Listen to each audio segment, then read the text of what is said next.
The Deathworlders, a story by Hambone, aka HamboneHFY, or Hambone 3110.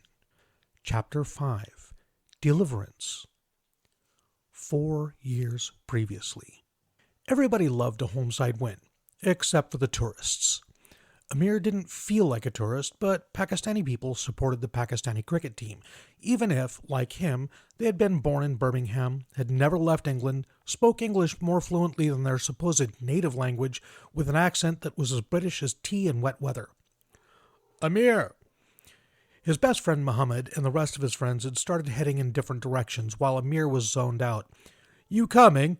Amir knew what the answer would be, but he had to ask anyways. It was how things worked here. Where? For a drink. Come on, bruv. We may as well have some fun tonight. Amir shook his head. You know that's haram, he said. It was their one constant conflict that Muhammad was only Muslim when it was convenient. The rest of the time, he was just another 19-year-old kid, high on life and not interested in the consequences. We're all sinners, bruv, Muhammad told him amicably. Amir turned away. I'll see you tomorrow, he called over his shoulder. At least there were no catcalls or anything. They respected his faith that much, even if they didn't respect it enough to practice it properly themselves. He just wished that his best friend wouldn't use "we're all sinners" as an excuse.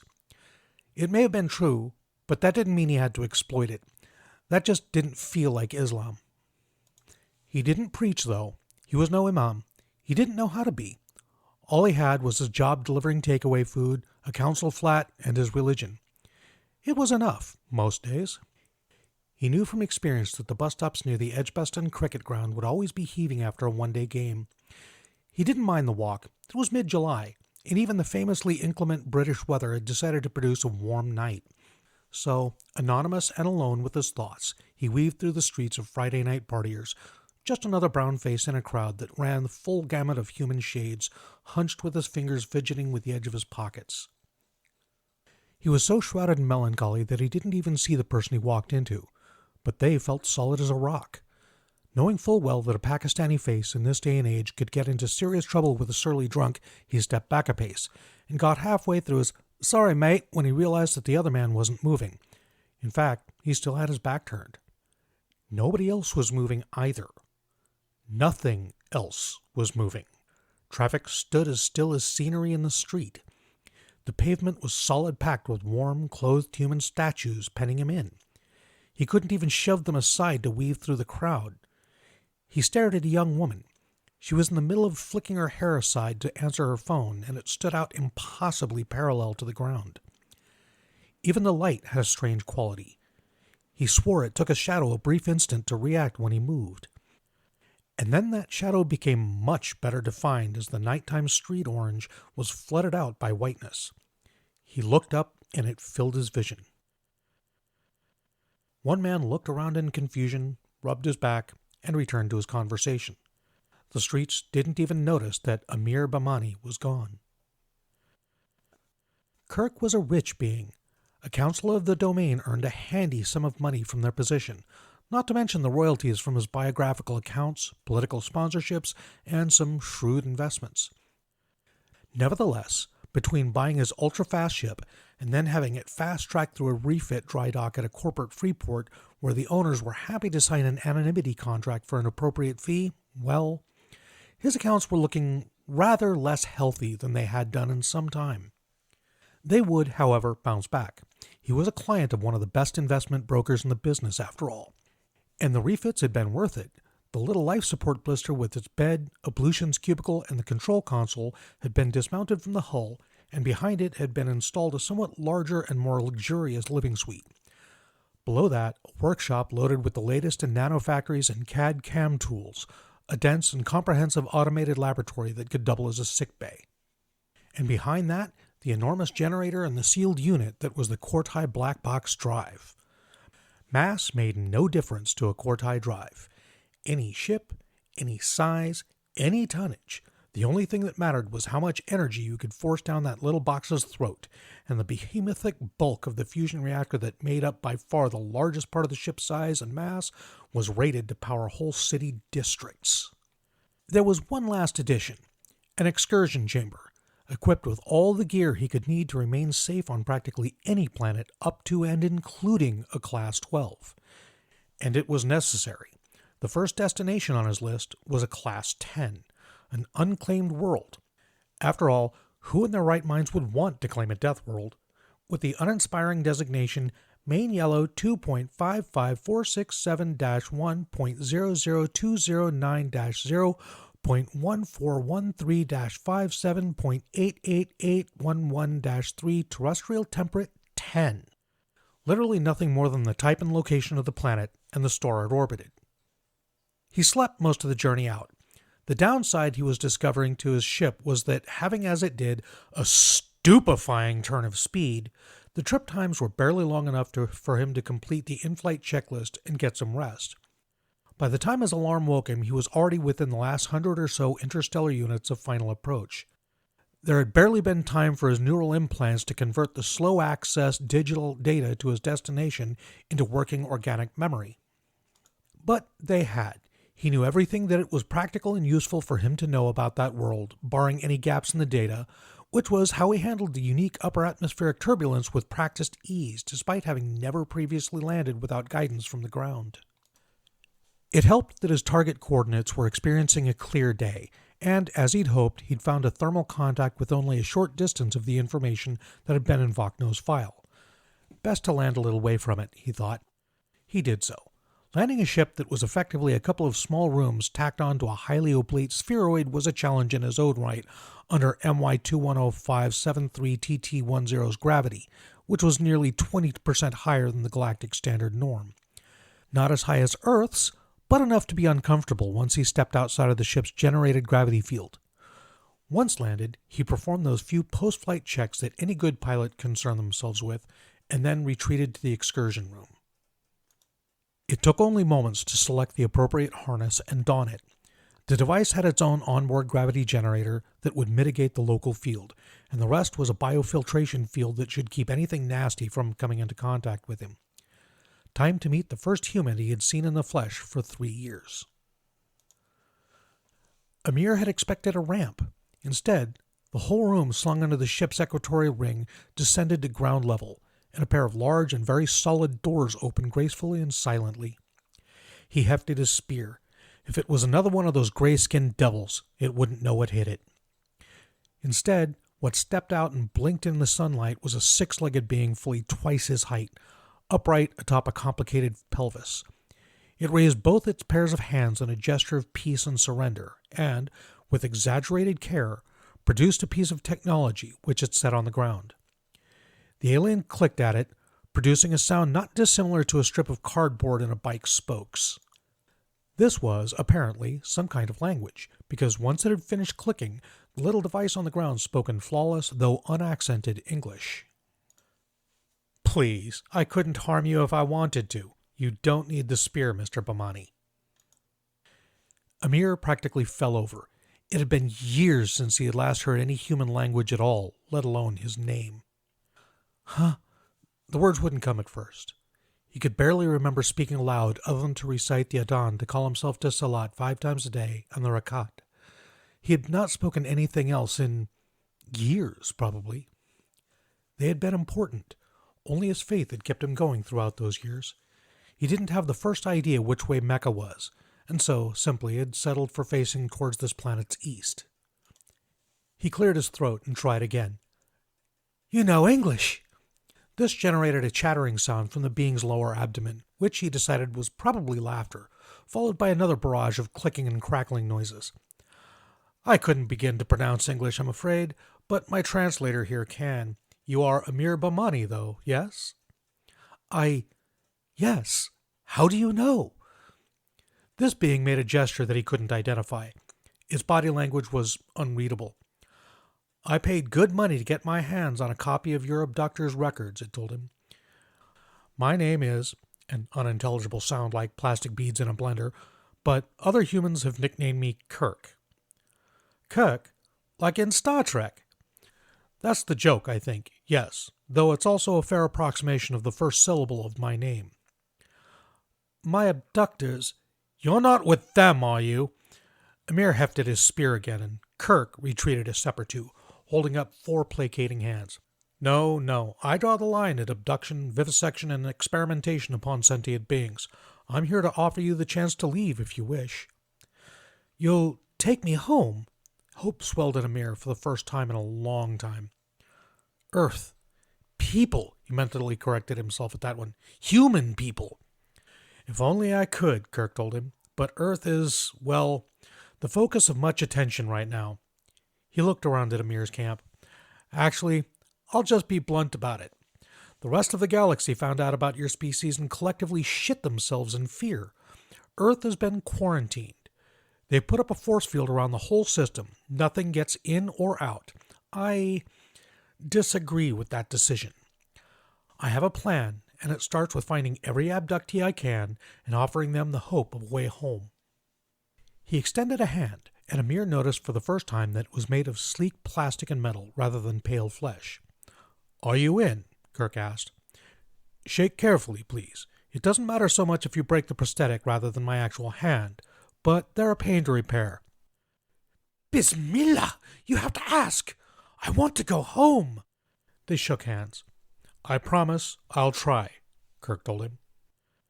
Having a uniformed chauffeur waiting at the airport holding up a sign that said Terry Boone on it was a novel experience. The chauffeur was efficiency itself as she took Terry's bags and politely delivered her to the back seat of the sleek black Audi. Next to the expensive car with its buff leather upholstery and general air of wealth, her travel-stained jeans, battered leather jacket, and faded hoodie from Shamanics she had owned since a teenage skiing vacation that she wore under the jacket all looked not just disheveled, but downright squalid.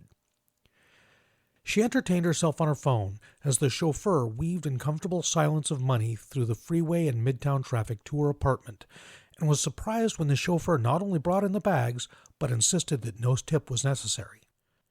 After quickly discussing what time the car would arrive to take her to Mr. Johnson's office, she was left alone to reacquaint herself with her neglected home. She threw open the windows and lit some scented candles to drive out the scent of emptiness that had built up in the months she had been gone, and then, in a move that would have surprised anyone who did not know her extremely well, she emptied all the drawers out of the chest next to her bed and lifted it up, revealing a small, slim box stashed underneath. From this, she withdrew a device of some kind and a USB stick, which she plugged into her PC and launched some programs from, before spending nearly 2 hours carefully inspecting every nook and cranny of her apartment with the device. Eventually, and apparently satisfied, she returned both to their box and rebuilt the hiding place. Only then did she boot up some more programs. She spent half an hour alternately typing and watching the screen intently. That done, she took a spin through the shower, combed her hair, threw on some fresh clothing and the same old leather jacket, grabbed her handbag, and departed.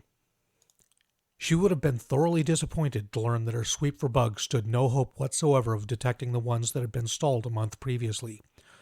Among other things, finding them would have required a microscope. Nope, not organized at all. Kevin Jenkins was patiently explaining things and going through the notebook as some of the biology and medical teams examined the peculiar scar at his temple. They had made it as far as the political situation. I mean, before a few years ago, legally speaking, we were all non-sentient indigenous fauna. It's a bureaucratic mess out there, believe me. Tremblay examined the notes again. Most of it was full of observations about the governmental structures of dozens of different species. The Dominion especially was troubling him. Left hand doesn't know what the right hand's doing? Jenkins shrugged, ignoring the lab coat's protest to keep his head still. Left hand could fill in a couple of forms in triplicate requesting a third-party committee add a debate to their agenda on whether there's grounds to start the process of commissioning an independent review on what part of the right hand's up to, he sneered. You make it sound inefficient, one of the junior officers commented. The Dominion couldn't find whatever passes for their ass with whatever passes for their hands without 3 policy meetings and a vote, Jenkins replied tersely. It wasn't quite a snap and certainly not aimed at the officer, but there was definitely bitterness in the way he said it. It's all in the manual. And what's in the manual is, well, disturbing, Tremblay said. He turned a page and arched an eyebrow. Roswell Grays? Really? That was pretty much my reaction, Jenkins said. He had a resigned expression as one of the scientists laid a ruler against his scalp and took a picture. According to this, they call themselves the Cortai Directorate and are the ones primarily responsible for alien abductions on Earth. Hence how they became the Roswell Greys, I guess, Jenkins sniffed. But they're not as bad as some of the motherfuckers out there. At least you know where you stand with the Greys, even if it is under a microscope. Under a microscope still sounds pretty bad. They're just self-serving, cowardly, apathetic, and practical to a fault. At least we can understand how they think. There's things out there think in ways I don't even know the words for. Like those things that attacked Vancouver, I'm guessing. Tremblay turned to that page. The sketches were remarkably detailed. The biologists had gone into ecstatic paroxysms over them. The high-definition TV footage from the hockey game had been useful, but the panicked and shell-shocked cameraman hadn't done the world's best job of focusing on them, and what had been delivered for necropsy had been thoroughly pulverized. A sketch was no substitute for having the real thing under the knife, of course, but the detailed drawings of the cybernetic interface between the creature and the gun had answered some of the unresolved questions. Yeah, they scare me, but not for the right reasons, Jenkins said. The right reasons? That was Dr. Sung, the base's counselor and psychologist. He had, hitherto, been silent, content to just sit in the corner and watch the man who had claimed to have spent years wandering the galaxy. Look, those bastard things, you know how some people see morality in terms of black, white, and shades of gray? Well, the hunters see it in purple, orange, and shades of fucking tartan. They're notorious across the whole galaxy for not only eating the meat of sentient beings, but apparently preferring it to like farming a cow or something. That sounds like the right reason to be afraid of them to me. They're actual honest-as-shit space monsters, but that's not what scares me about them. What does? Sung asked. You know what happened in Vancouver? Jenkins replied. Well, that was no fluke. I'm telling you, I personally beat the crap out of 3 of those fuckers with their own limbs, right after I tore said limbs clean off, and it wasn't even difficult, man. He shrugged helplessly. The worst nightmares in the galaxy, and some random barkeep from fuck nowhere USA can literally dismember them barehanded. Worst I had to show for it was a black eye. That scares me. Sung cocked his head to one side curiously. Being powerful scares you. I didn't do shit to deserve it, you know. It's not like you can just say, hey, I earned that. We're like Kryptonians. We're Superman. And the worst part is the human race, right? We never had Ma and Pa Kent to teach us to be all about protecting people and all that shit. Before Vancouver, every day the news was full of the latest trending fucking atrocity. He stood up, raised his arms, and adopted a goofy parody of a TV presenter. It's time for Wheel of Pedophile, where we reveal which TV icon of yesteryear was fiddling little girls. And after that, which journalist got beheaded for God today, kids? Tune in and find out on The Humanity Show. The moment of sarcastic enthusiasm died, and he sagged back down. Hell, it'd still be full of that shit right now if we didn't have bigger things on our minds. And pretty soon, we're going to go back to being fucked up to each other when it turns out that whatever we do, we're still like probably years from even heading out to the barrier and knocking. He sighed.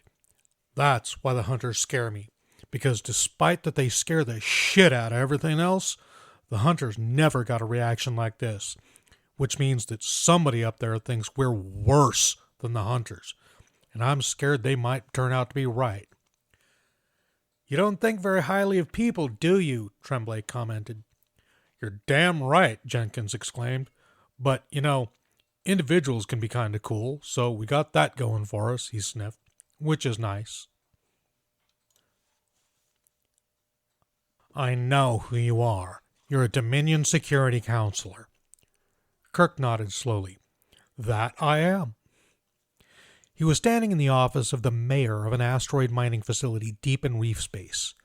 A string of systems that had endured the migration of a black hole spat out by the galactic core some few millions of years in the past, and which had long since vanished into intergalactic space. Every one of the 50 or so systems in the region was flagged with a navigational hazard warning thanks to the erratic, disturbed orbits of their planets. Many of those planets had been broken up entirely, leaving behind huge mineral-rich continents of drifting rock just waiting for the miners. The mining colonies of reef space were rich. They were also, by and large, unregulated. Nobody knew how many there were. Most of them didn't answer to the Dominion or the Alliance. They certainly didn't pay their taxes, and the laws were made and enforced locally, and often poorly. It took a certain kind of ruthless individual to rise to the top in such circumstances. Mayor Brelm was one of the most ruthless. He was a cold, calculating bastard, even by Quartai standards. And he was utterly irrelevant as far as Kirk was concerned. I heard you quit. Coming to an asteroid facility like this one is a step down for you, isn't it? Brelm tapped a slender finger on his desk. What is it that you want from me? You? Kirk feigned disinterested surprise. Forgive me, Mayor. I'm not here for you. I came here for your bodyguard. The slim human woman who had been leaning sulkily against the back wall looked up at him sharply. You're... for her? Brelm twisted in his chair and looked at the Deathworlder behind him. Did you know anything about this? You are Allison, are you not? Kirk asked as the human shrugged at her employer. Allison Bueller? She kicked off from the wall and stood up straight. From what Kirk knew of human females, she was tall and slim. Next to most other species, however, she still had that pure strength, though Allison compounded it with a kind of fierce confidence. She tucked her thumbs into her belt and frowned at him. That's me. How would you like to go home? Allison shrugged. Earth? No thanks. Kirk hit a mental wall. He hadn't anticipated a straightforward no at all. Suspicion and questions, maybe, but simply being turned down wasn't a contingency for which he had planned. You would not? Allison shrugged again. What's there for me? You know what I used to do on Earth? I fixed bikes and cars. I served coffee, and guys used to stare at my ass. No thanks. Oh. Why do you ask, anyway? She inquired, and Kirk finally managed to place her accent. Boston. What, you got a ship full of humans, and you're taking them back home? Yes, actually, though you're only the second one I have found. Yeah? Shit, you're a regular good Samaritan, ain't you? I suppose, Kirk agreed. Allison gave him a long, calculating, discomforting stare, then shrugged again. Okay, I'm in. It was Brelm's turn to be wrong-footed. He gaped at her. You. What? You can't leave. You have a contract. Allison laughed. Brelm, if you can find some asshole in this station who could stop me, then go hire them for your bodyguard instead. Being your hired muscle was getting dull anyway. She had a gun on her hip, Kirk noted. An actual human firearm. How had she acquired one so far from Earth? Had she had it on her when she was abducted? Or had she somehow built one? However she'd done it, the friendly way she rested her hand on the weapon drove the point home for Brelm. You? Fine, but your contract is void and you forfeit the rest of this cycle's pay. You never paid me enough anyway, Allison ambled across the room. So, what's your name, Mr. Samaritan? Most humans call me Kirk. Allison shook his hand. Nice to meet you, Kirk. Let's go find some folks who want to go home. Miss Boone, a pleasure to meet you in the flesh at last. Terry didn't know what she had expected from Mr. Johnson exactly, and really, he lived up to that lack of expectation. He was a dapper, handsome man of about 50 years, with a gray-flecked beard, gray-flecked hair, and gray-flecked eyes, wearing a tailored charcoal suit and gray socks. The kind of guy she'd have happily picked up in a hotel bar if she was in the mood for a couple of nights with an older, wealthier man, but no long-term entanglements. He had that curiously accentless voice, too, that gave away nothing about where in the world he had been born. Still, she shook his hands, prepared for, and duly receiving, the circulation-halting firm grip of a man who shook hands for a living. She was immediately convinced that, whoever he really was, Mr. Johnson was not actually her client. If he turned out to be a proxy for the real deal, then she would have happily eaten her treasured shamanic sweatshirt. Not that this suspicion bothered her much. The amount of money on show meant that, frankly, the client could have contacted her via strippergram for all Terry cared. "It's been a pleasure getting paid," she said, deciding that playing along with the politeness game could go shove it. "What's the new job?" Johnson didn't seem fazed in the least by this blunt approach, and simply handed her a folder. She flicked through it, seeing names and faces, but not bothering to really examine them. One stood out, however. "Hey, I recognize her. She's that film student who went missing from Vancouver a few days before the attack, right?" Mr. Johnson smiled the thin-lipped professional smile of someone who's being paid far more to smile thin-lipped professional smiles at her than she was being paid to receive them. "Xiu Chang, yes. Based on the information you recovered from the abductees, it seems likely that she was abducted herself. The others in that dossier are similar cases, most from this country, a few others from elsewhere in the world." "You want me to look around and try and find some more?" Terry asked. "You have it exactly. That dossier should provide a template for the sort of thing we're after, circumstances, factors common to all abductees, and so on." "And for this, you're offering me—" $1 million, Miss Boone. The dramatic turn that events have taken recently means that we're keen for this to be done with the utmost expediency. "We," Terry noted. Her sweatshirt was definitely safe. "I don't usually ask this to the man with the cash," she said carefully, "but why? Everyone knows that the best working theory for the darkening so far is that there's some kind of barrier up around the whole solar system. If these people are outside it, then what's the rush in finding them? What good is that information?" "And if they're wrong, Miss Boone?" "Are they?" "That's hardly relevant." "True. It's not really. After all, even without a giant force field imprisoning us, it's not like we've got hyperspace or whatever. So while I'm grateful for clients who pay so well, I do wonder why you want to spend so much getting this done, with expediency." "And you will continue to do so, I fear. You understand the assignment." Terry sighed.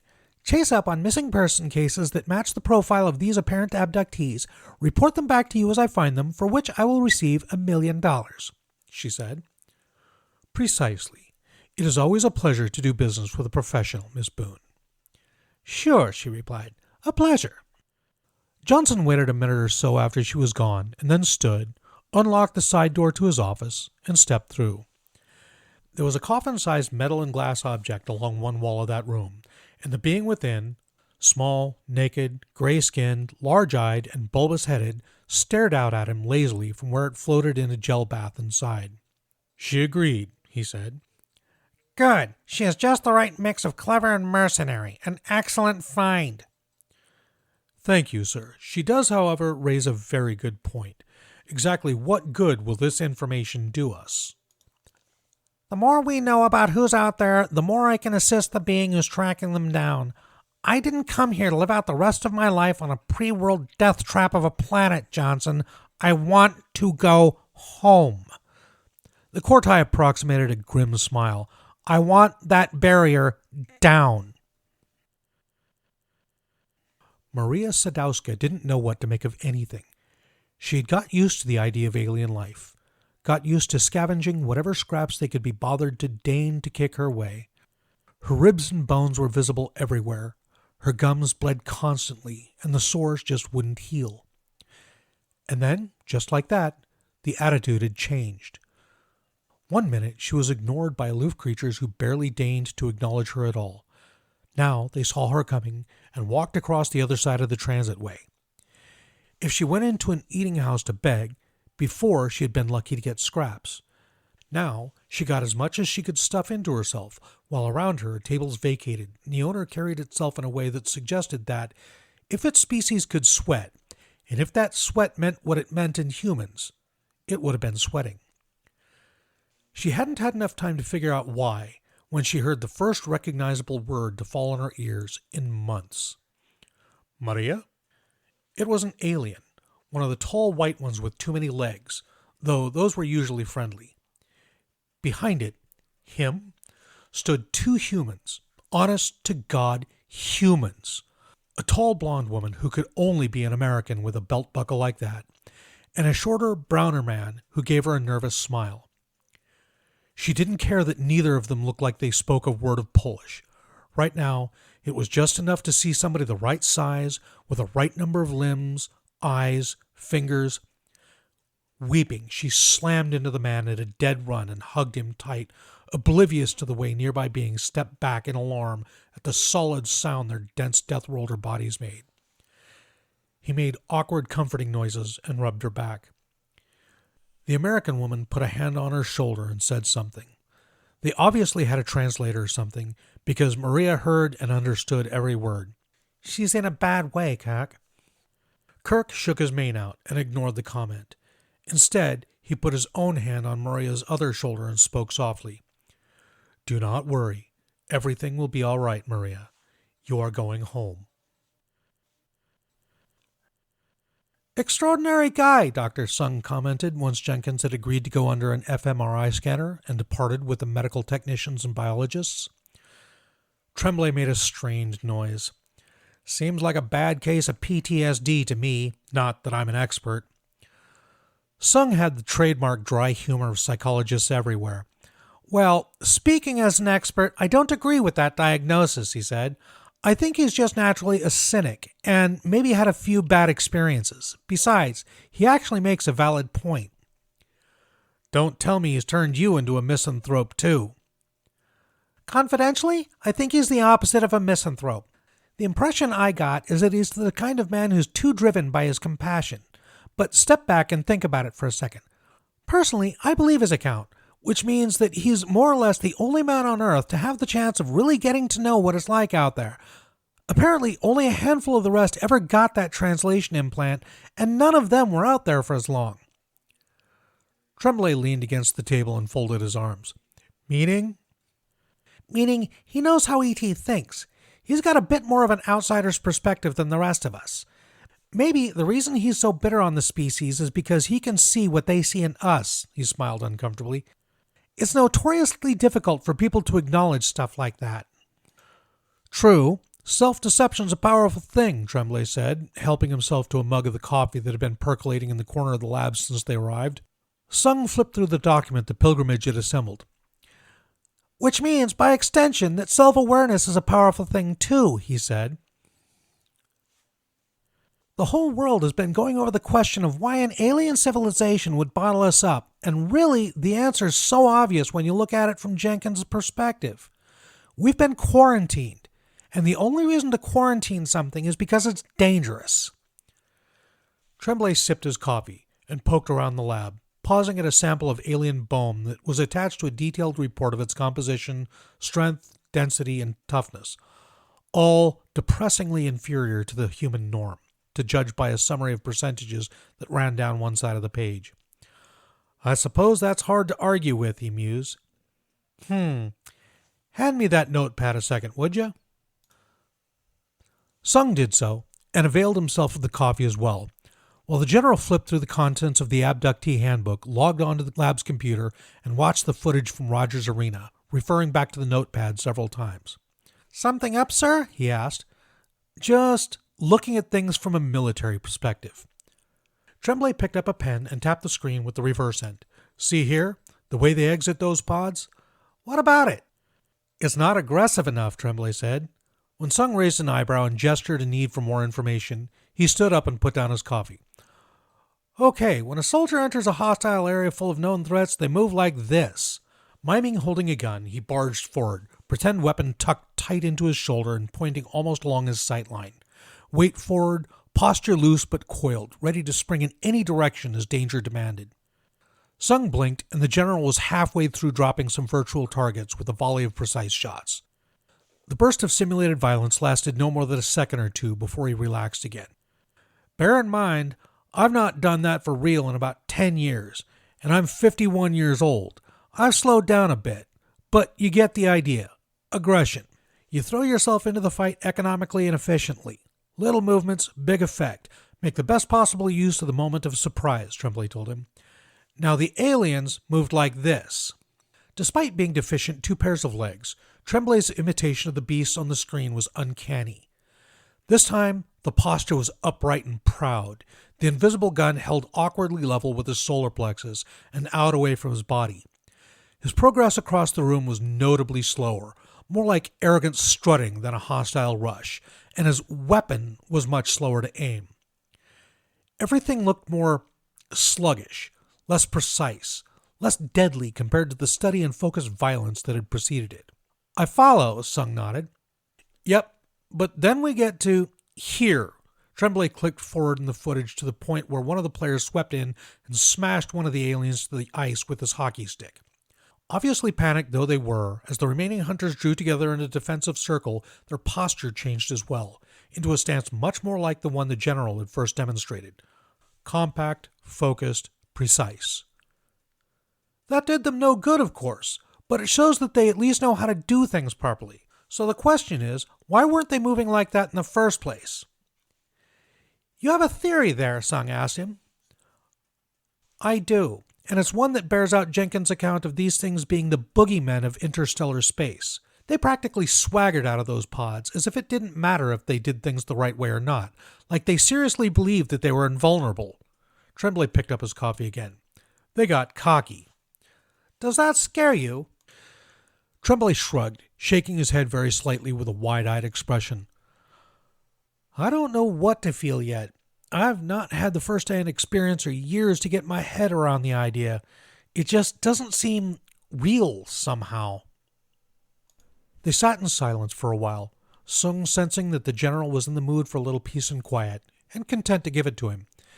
Eventually, both their meandering trains of thought were brought back to the here and now when Jenkins returned with the scientists.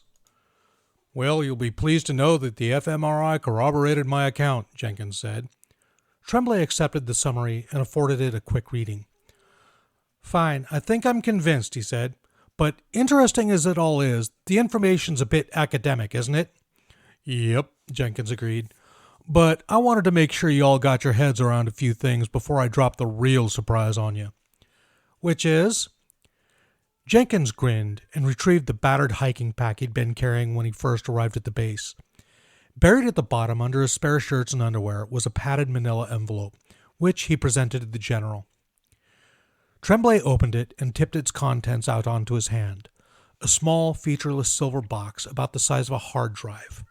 The only feature of note on its surface was what appeared to be a power socket on one end, though not of a make that Tremblay recognized. They all leaned closer, jaws dropping. Sung broke the silence, though only barely. "Is this?" Jenkins's grin would have put the Cheshire Cat to shame. "Alien? Yep. I managed to get my hands on it while working in a ship salvage yard on Freeport 52. Smuggled it back to Earth when the observation team finally agreed to strip out my implants and bring me home." "What is it?" The spacefarer's smile broadened even further. "This, gentlemen, is an FTL engine." Good morning, good afternoon, or good evening. I am the Casual Deathworlder, your host, and thank you for joining us here today. I hope you enjoyed listening to this as much as I enjoyed recording it. If you did enjoy it, please take a moment and hit that like button and share it with your friends. If you would like to hear more, please hit that subscribe button. As always, I'd like to give a shout out to my editor, Graygor. I could not do this without you, buddy. Thank you very much. Also, I'd like to give another shout out to Arthur. Hello! Okay. Let's see. Yeah, this one was kind of fun to record. I stumbled over about every other word. It was ridiculous.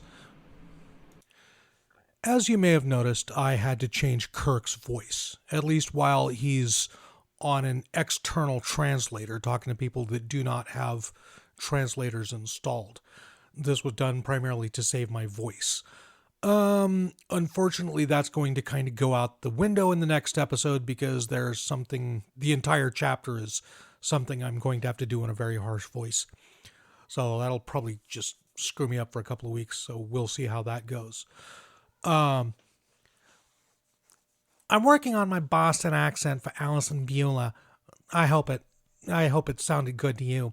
I'm pretty sure that'll get better with practice. But as far as Amir goes, I could not affect a English Pakistani accent if my immortal soul depended on it. Sorry, guys. I'll do what I can, but it's probably going to be pretty ugly. But still, the dream team is starting to come together. So I think you'll enjoy where this goes. I've also begun putting out some of the side stories in the Deathworlders, including one really good one called The Catechism of Gricka. I encourage you to give that a listen. I think you'll enjoy it. I also think I'm going to attempt to sit down and record an intro as well as a channel intro for my channel this weekend. We'll see how those work. Okay, let's see here. Question. Who's got the question? I know. Who here is into filk music? And if you are, what is your favorite piece? Leave your answers in the comments down below. Be safe, and I'll see you next time. Goodbye.